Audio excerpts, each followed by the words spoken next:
Hi, for Read Aloud today, we're going to hear the book I'm in Charge of Celebrations by Bird Baylor, pictures by Peter Parnell. One of my favorite illustrators and authors.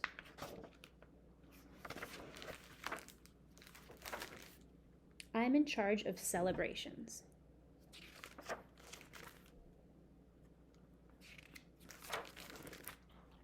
Sometimes people ask me, aren't you lonely out there with just the desert around you?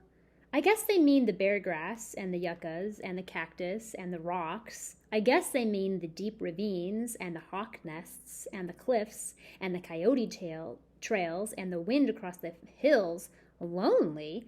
I can't help laughing when they ask me that. I always look at them surprised. And I say, how could I be lonely? I'm the one in charge of celebrations.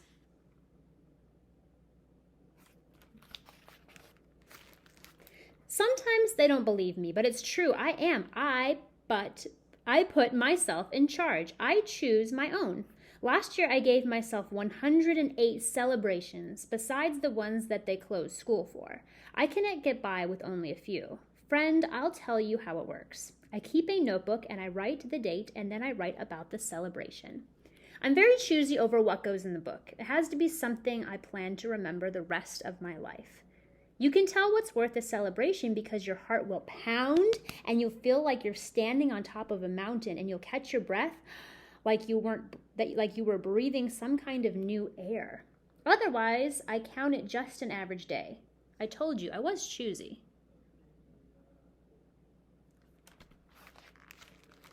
Friend, I wish you'd been here for Dust Devil Day. But since you weren't, I'll tell you how it got to be my first real celebration.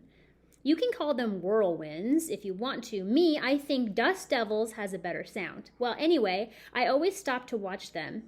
Here, everyone does. You know how they come from far away, moving up from the flats, swirling and swaying and falling and turning, picking up sticks and sand and feathers and dry tumbleweeds? Well, last March 11th, we were all going somewhere. I was in the back of a pickup truck when the Dust Devils started to gather. You could see they were giants. You'd swear they were calling their friends to come too, and they came, dancing in time to their own windy music. We all started counting. We all started looking for more. They stopped that truck and turned around and around watching.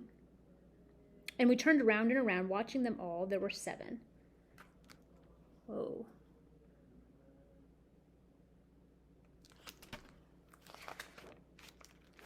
At a time like that, something goes kind of crazy in you. You have to run to meet them, yelling all the way. You have to whirl around like you were one of them, and you can't stop until you're falling down. And then all day you think how lucky you were to be there. Some of my best celebrations are sudden surprises like that. If you weren't outside at that exact moment, you'd miss them. I spend a lot of time outside myself, looking around. So that to her was a big celebration, was being able to dance in all those like big, what'd you call them? Dust devils? Sand? Once I saw a triple rainbow that ended in a canyon where I'd been the day before. I was halfway up a hill standing in a drizzle of rain. It was almost dark, but I couldn't go in because of the rainbows, of course. And there at the top of the hill, a jackrabbit was standing up on its hind legs, perfectly still, looking straight at the same triple rainbow. I may be the only person in the world who'd seen a rabbit standing in the mist, watching the 3 rainbows. Well, that's worth a celebration anytime, so I wrote it down and drew the hill and the rabbit and the rainbow and me. Now, August 9th is Rainbow Celebration Day. So instead of just the holidays that we celebrate because of where we live or what our family believes in, maybe you can make your own celebrations like she does. I have green cloud day too. Ask anybody and they'll tell you clouds aren't green, but late one winter afternoon, I saw this huge green cloud. It was not bluish green or grayish green or something else. This cloud was green. Green as a jungle parrot, and the strange thing was that it began to take a parrot's shape. First the 2 wings and then the head and the beak. High in the winter sky, the green bird flew. It didn't last more than a minute. You know how fast a cloud can change, but I still remember how it looked, so I celebrate green clouds on February 6th. At times like that, I always think, what if I'd missed it? What if I'd been in the house? Or what if I hadn't looked up when I did? You can see I'm very lucky about things like that.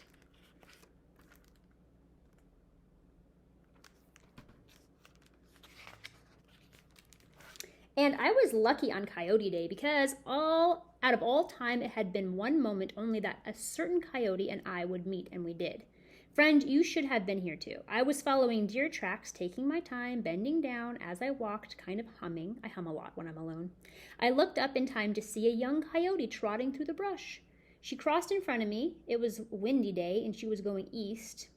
In that easy, silent way coyotes move, she pushed into the wind. I stood there, hardly breathing, wishing I could move that way. I was surprised to see her stop and turn and look at me.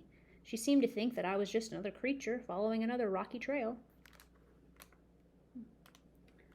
That's true. Of course I am. She didn't hurry. She wasn't afraid. I saw her eyes and she saw mine. That look held us together. There's a little coyote. I notice a lot of her celebrations happen when she's outside, kind of exploring by herself. Because of that, I never will feel quite the same again. So on September 28th, I celebrate Coyote Day. Here's what I do. I walk the trail that I walked that day, and I hum softly as I go. And finally, I unwrap the feast I brought for her. Oh, brings a feast for that coyote. That's nice. Last time it was 3 apples and some pumpkin seeds and an ear of corn and some big soft homemade ginger cookies. The next day I happened to pass that way again. Coyote tracks went all around the rock where the food had been, and the food was gone. Next year I'll make it even better. I'll bring an extra feast to eat there too. So she knows the coyote did find the food. That's cool. Another one of my greatest of all celebrations is called the Time of Falling Stars. It lasts almost a week in the middle of August, and I wait all year for those hot summer nights when the sky goes wild. You can call them meteor showers if you want to. Me, I like to say they're falling stars. All that week I sleep outside. I give my full attention to the sky, and every time a streak of light goes shooting through the darkness, I feel my heart shoot out of me. One night I saw a fireball that left a long red blazing trail across the sky.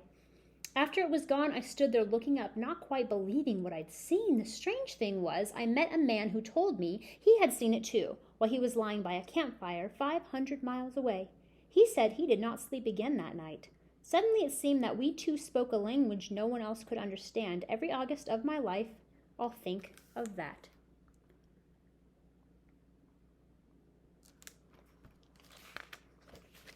Friend, I've saved my New Year celebration until last. Mine is a little different from the one most people have. It comes in spring. To tell the truth, I never did feel like my New Year started January 1st. To me, that's just another winter day. I let my year begin when winter ends and morning light comes earlier. The way it should. That's when I feel like starting new. I wait until the white-winged doves are back from Mexico and wildflowers cover the hills and my favorite cactus blooms. It always makes me think I ought to bloom myself. That's interesting. So for her, she feels like the new year starts in spring when everything blooms and wakes up again. I guess that makes a little bit of sense, huh? And that's when I start to plan my New Year celebration. I finally choose a day that is exactly right. Even the air has to be perfect, and the dirt has to feel good and warm on bare feet. Usually it's a Saturday around the end of April. I have a drum that I beat to signal the day. Then I go wandering off, following all of my favorite trails to all of my places that I like, and I check how everything is doing. I spend the day admiring the things. Goes and checks on all the plants and animals and places she likes. If the old desert tortoise I know from last year is out strolling around, I'll go his direction a while. I celebrate with horned toads and ravens and lizards and quail. And friend, it's not a bad party. So she's not alone. She has all of these other creatures and things around her. Walking back home, kind of humming, sometimes I think about those people who ask me if I'm lonely here. I have to laugh out loud. No. The end.